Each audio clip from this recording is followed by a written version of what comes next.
I'm anchored in Lyrawa Bay here in Orkney, waiting for some parts. Slightly shamefacedly waiting for parts actually, because I ordered these last week and they arrived thanks to Fluid Air Fittings for their very rapid dispatch. Unfortunately they're the wrong size. I trusted the documentation and not my vernier caliper. So yes, we're waiting an extra couple of days. It's absolutely delightful here, although there is not enough wind to blow out a candle. It's amazing. We're stuck in the middle of a massive high pressure here in the United Kingdom, and its centre is almost directly over Orkney, which is lovely but isn't getting me any further north. I know some of you are probably saying, well, why don't you use your shiny new motor? And yes, that is a very good question. Said shiny new motor is currently burning a lot of oil. I thought that some of it was being lost through leaks in the case, which is sort of normal when you rebuild an engine, but I've cleaned up most of those leaks now and we are still losing a frightening amount of oil. So I am seeking advice from them what knows about these things as to what to do next. It's a bit of a perverse problem because the engine starts and runs and does all the things that engines are sort of meant to do, except it's also using somewhere between 60 and 90 mils of oil an hour. Lyrawa Bay is a deepish bay with a burn at the head and has a disused fish farm in its outer reaches, so I'm anchored between the fish farm and the burn. I'm not sure how disused the fish farm is. It looks like they're just resting it between batches of fish, but it hasn't got any nets in it at the moment. So salmon farming is a miracle that brings you fresh salmon in the supermarket at an affordable price, but it also is an intensely polluting activity, and they have to batch farm and then rest the fish farms, because otherwise the amount of sea lice that the salmon pick up is unmanageable. And so very often they will run a few batches through, and then when the infestation gets too severe they just move out and farm elsewhere and then come back. But this is obviously not great for the ecology of the whole loch.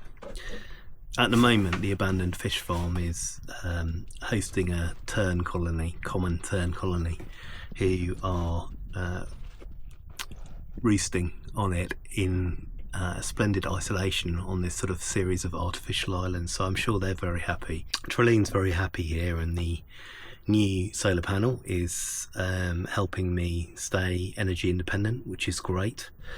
And it's a really important prototype for the solar panel gantry, which we'll be building hopefully this winter to increase her independence still further.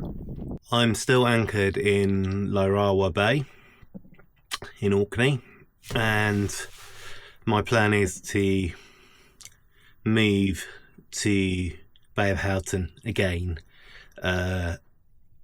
today. Probably very shortly, which is why I'm in my greens.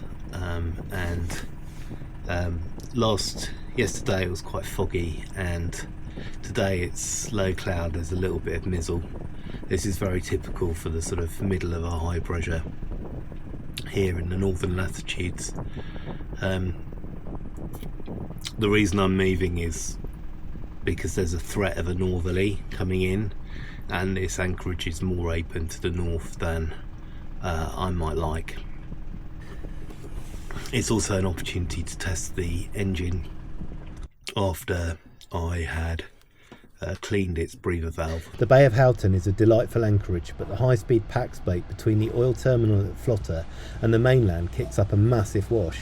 It's very rare for wash to cause Trilleen a problem, but this particular ferry managed to get water into the cockpit, which is pretty spectacular going. Beyond that, the holding's good and there's a lovely pier for landings if that's needed. Good morning from Sailing Trilleen. It is 14th of May I am anchored in Houghton Bay and I am about to get underway to break out of Scapa Flow. Scapa is a delightful place, but the flow is guarded on, but most of its entrances are guarded by fierce tidal races, which mean that you have to pick your timings very carefully. And I am going to break out to the west through Hoy Mouth and then head north to a place hopefully called Pierowall, where I will find a mooring or come to an anchor. I'm still waiting for parts, but there is a good ferry service, as there is across all the islands of Orkney. There's a good ferry service from Pierowall to Kirkwall, and from there I can get a bus to where the part's going, so that should work okay. It's about 10 minutes past 3 this morning and the dawn is just coming up, so it's going to be light enough to see on deck, which is awesome. It was necessary to motor sail for the 2 hours from my anchorage to Hoy Sound and the tide gate there. There is a closer anchorage at Mallow Bank, or of course I could have berthed again at Stromness, but the previous evening had been so peaceful at Houghton Bay that I wouldn't missed it for anything. Motor sailing is a bit contentious sometimes, but it stabilises the boat and generates apparent wind across the rig, which can increase the lift of the sail and produce a bit of a speed bump. This sort of approach passage is also a time I use to get everything stowed from the anchorage and check all the sails and sheets are free and ensure I'm ready for what is to come. Well, we're sailing, which is an improvement, creeping up the side of Orkney. Got about 7 knots of wind apparent and the boat's doing 3, which is not that bad for this boat. It would be terrible for most boats, but for this boat it's actually quite good going. I'm really hoping that the wind fills in. If we get another 4 knots of apparent, we'll be flying.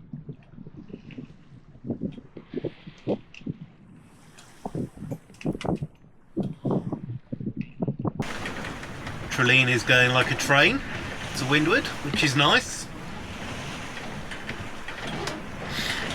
Absolutely hammering it up the raid.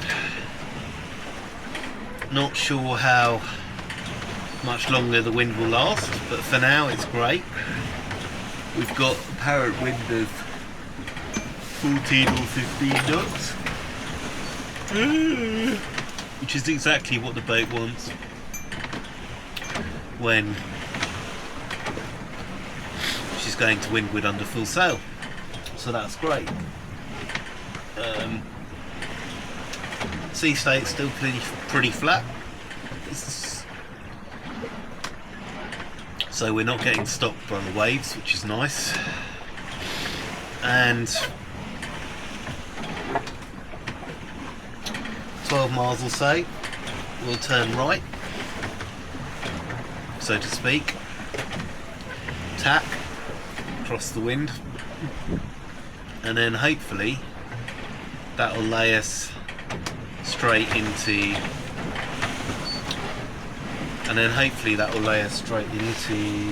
Westray. Although, no, my luck, will have to put a few more tacks in because that's just the way of things. We did indeed need a few more tacks, not so much because of a wind shift, but because I'd underestimated how violent the tidal outflow from both Hallow Sound and the Westray Firth was. Despite being 3 miles off both, the ebb knocked the ship's head right off from the desired heading and made progress awkward for several hours. I'd hoped that the outflow would have dissipated by that distance off, but I was entirely wrong. It's one thing to read about the violence of the tides in these islands, but experiencing them is like trying to walk through the path of a fire hose.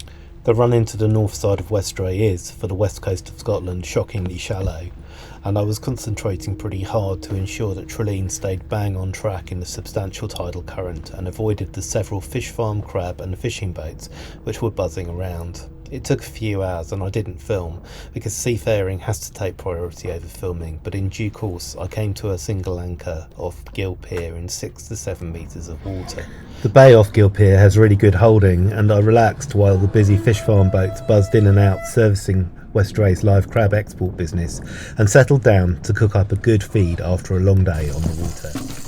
This is hands down the most valuable pan I have on board, the Bay cast iron dish, casserole dish. And I didn't actually buy it for the boat. This is one that's followed me around for many years.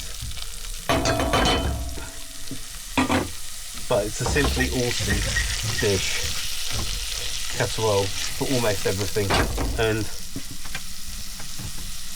for a lot of purposes I could get rid of all the other pans I carry and I'd still be quite happy. Trilleen doesn't have a fridge, and if I can keep it that way I'll be delighted. Fridges are often the biggest power consumer on board, and in many cases don't work that well anyway, so when I'm at sea, if it's not tin, dried or a root vegetable, it isn't happening.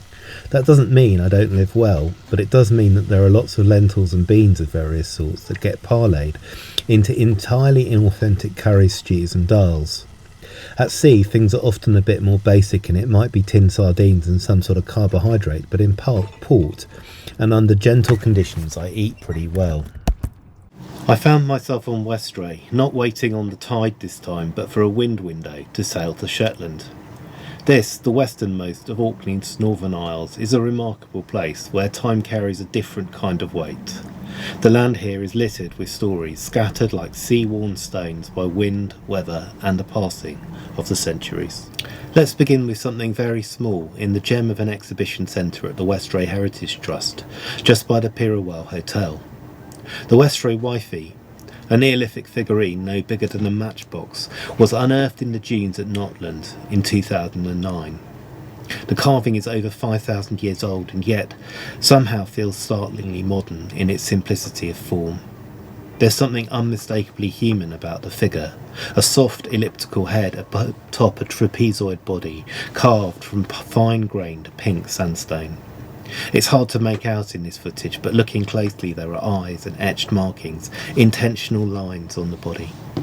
We'll never quite know why the figure was made, but clearly someone wanted to leave a human presence in stone, and so gifted the future of Westray this remarkable figure, which is the earliest known human representation in Scotland. Just above the village stands Notland Castle, built by Gilbert Balfour, a man with a violent and contentious resume. Deeply entangled in 16th century Scottish politics, including allegedly the murder of Mary Queen of Scots' second husband, he built this fortress as if expecting a siege. Over 70 gun leaps, twisting spiral staircases, impenetrable closely laid stone. It was meant to be a home, but it feels more like a warning carved into the landscape. Balfour never finished it, but its presence still looms. And then there are the roofs. A few buildings still wear their ancient slab sandstone roofing, a technique likely used here for millennia. You don't see many of them now, but the ones that remain look like they could shrug off centuries. I love this kind of place. Wild, tamed by hand, with only the island itself as the recipe book. Practical and perhaps quietly defiant. Westray, like many of the Outer Isles, has seen its population fall for decades, but lately there are perhaps signs of resilience. The island's main industry, fishing live crab, still brings purpose and prosperity to the harbour. I hope it endures, not just as a memory of what was, but as a place still living and still laying stories down. VE Day was marked in Shetland by a convoy of former Shetland bus ships on departure from Lerwick, One and Holman, came alongside at Westray for much the same reason in reverse as that I'm hanging out here. It's the closest point in Orkney to Shetland which has a secure harbour. These wooden drifters were powered with a massive single-cylinder engine, a forerunner to the modern diesel engine. And Holman retains her original plant with its characteristic hammering tonk, tonk, tonk sound and its vast exhaust stack. The Shetland bus co-opted Norwegian seafarers who had escaped the Nazi occupation of Norway with their drifters into a clandestine special operation supported by the Royal Navy for the purpose of inserting and extracting agents into Scandinavia. Between 1940 and 1943, 10 vessels were lost and 44 personnel killed in action in the service of Norwegian and wider European freedom. After 1943, the increasing control placed on Norwegian fishing boats decreased the disguise value of the Shetland bus original vessels, and they were replaced by high-speed launches from the United States. These ships carried out a further 200 missions without loss. That's all for this week. In the next video, Trilleen will be on her way to Shetland and indeed arriving in Shetland, and maybe there will be some Shetland content as well as the trip. I don't know. We will find out. Apologies for the squeakiness. This is future Ian in the editing suite alongside in Lerwick, and the pontoon is making a hideous squeaking noise.